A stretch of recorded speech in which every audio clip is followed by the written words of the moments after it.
Welcome to the recap of Mashle, Might and Muscles, episodes 5 and 6. Before I begin, I would like to give a shout out to Ethan Liu, my 100th subscriber. And a special thank you to everyone who has subscribed so far. To my new viewers, don't forget to hit that subscribe button and notification bell to be informed of upcoming videos. This video contains spoilers, and if you don't mind, then enjoy the video. Let's begin.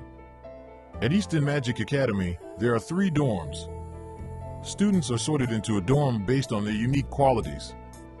Those who possess courage and conviction reside in Adler. Orca is home to those who possess wisdom and willingness. And Lang houses students with remarkable abilities and ambitious goals. One day, Mash discovers that 5 silver coins can be exchanged for a gold coin. With his 2 silver coins in hand, he calculates that he needs 28 more to obtain a gold coin.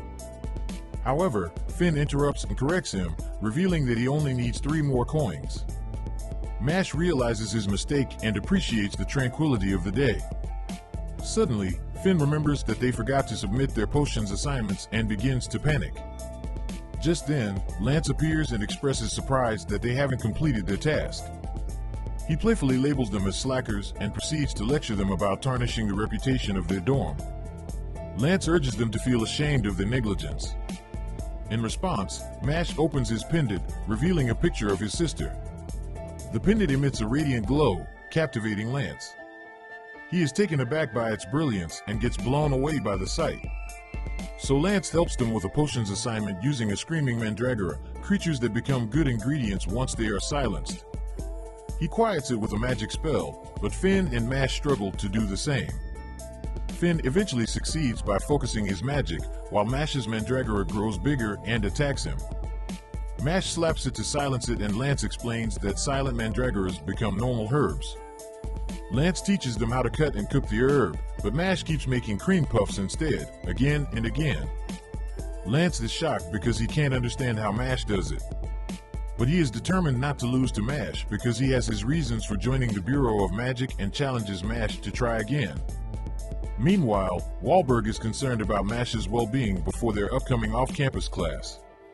Somewhere else, Dut, an eccentric character, gets into a fight with 3 students for bumping into him but emerges victorious. In another place, in a dark, menacing place, Abel discusses the power of divine visionaries and the traits a ruler should possess. He reveals that the students from Lang, not Adler, are the ones to possess that power and order the rest to target to seize their coins. The next day, the off-campus class starts and students are taken to the forest. Here, Dut proclaims himself the main character, leaving Mash and the others puzzled. Lemon warns Mash to be cautious when entering the forest, but this sparks Dut's jealousy, leading to an unpleasant encounter. He spits on Mash and rants that he hates people like Mash who get attention from girls and they ruin the system. Because of this, he intends to enter the Bureau of Magic and get rid of such people. But Mash and the gang ignore him.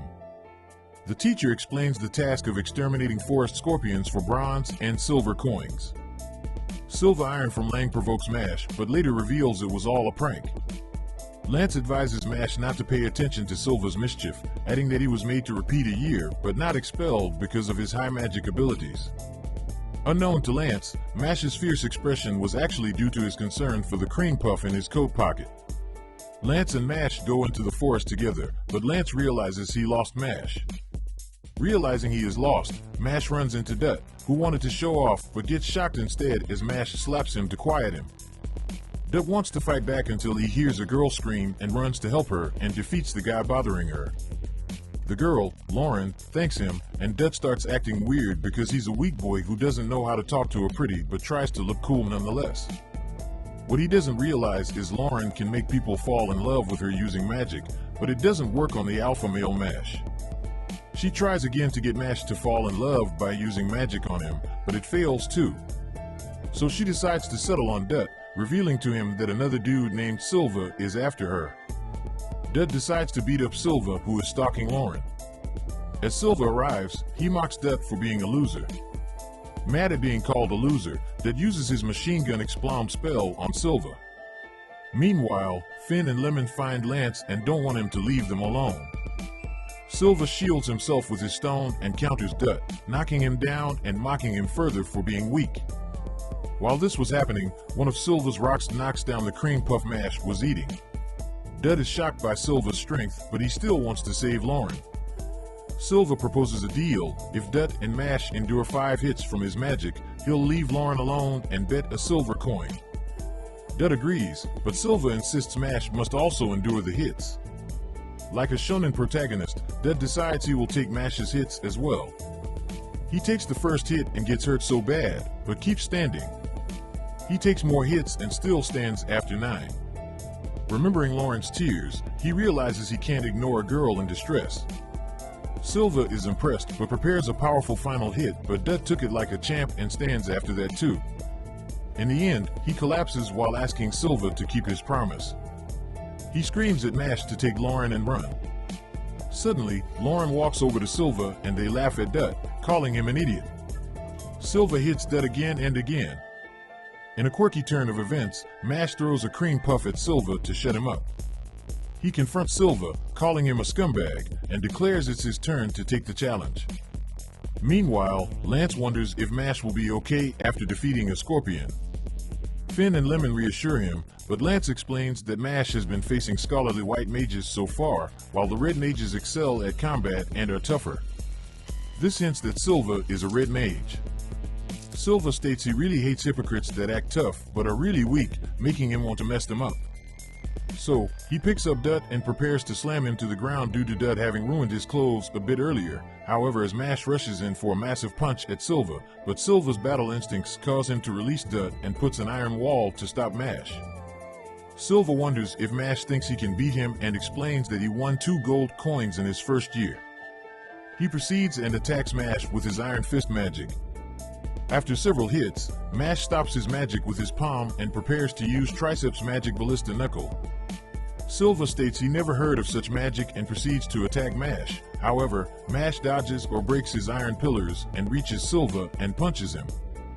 That angers Silva, who attacks Mash again, but Mash breaks through his iron magic attack and punches him in the gut so hard he thought he got hit by a truck. Silva falls on his knees, shocked that he can't stand nor win, and notes he can't take any more hits. Mash then backs off and sits, stating that this was 2 hits from the 10 that Silva must endure. Mash walked back to Silva, unsure if he can handle another blow. Silva, on the other hand, fears for his life and spots a valuable scorpion with a star-shaped stone. Hoping to escape, Silva lets Mash deal with the scorpion. Mash brushes off the scorpion's attack, too busy to bother. Feeling sorry for Silva, Mash suggests ending the fight. All this surprises Lauren, who didn't expect Silva to lose, and she cries, blaming Silva for making her deceive them. Mash hugs her gently, but then smashes her to the ground, because our boy, Mash, believes in gender equality. Later, Lance and the others are impressed with Mash for defeating Silva and the valuable scorpion. Lemon asks if Dut is okay, which makes Dut, the simp, very happy. He apologizes for involving Mash and reluctantly thanks him. Mash says it's out of character for Dut, making Dut upset. Lance explains that Lang's dorm is after coins and attack Mash. He adds that Lang's dorm consists of privileged individuals who value status and want to keep nobodies from Alder dorm out of the Bureau of Magic. This makes Lance believe a coin war is starting between them and Lang's dorm elite, Magia Lupus. Since Mash has 5 silver coins, they become 1 gold coin. Mash and Finn learn about the school's dorm system and think back to the time after their entrance exam when a skeleton unicorn reads students' thoughts and assigns them to dorms. The unicorn is confident in its abilities, never misjudging anyone. However, when it's Mash's turn, the unicorn is shocked to discover he's only thinking about cream puffs. After ranting some nonsense, it concludes and assigns Mash to Adler dorm. After the flashback, Lance warns Mash to stay away from Lang because he has a gold coin. The next day, Mash is lost again and encounters a strange door. He tries to figure out if he should push or pull a door to find his class. Meanwhile, Silva apologizes to Abel, who explains that they're collecting coins to create a world without impurities, with chosen individuals of perfect education, talent, and noble bloodlines. Silva, unable to fulfill their expectations, is turned into a doll by Abel. Suddenly, Mash enters, still puzzled by the door, and wonders if Abel realizes he's talking to a doll. And episode 6 ends here. Thank you for watching this video. Please like and subscribe if you enjoy these videos and want more. Feedback is welcome, so share your comments and stay tuned for upcoming videos.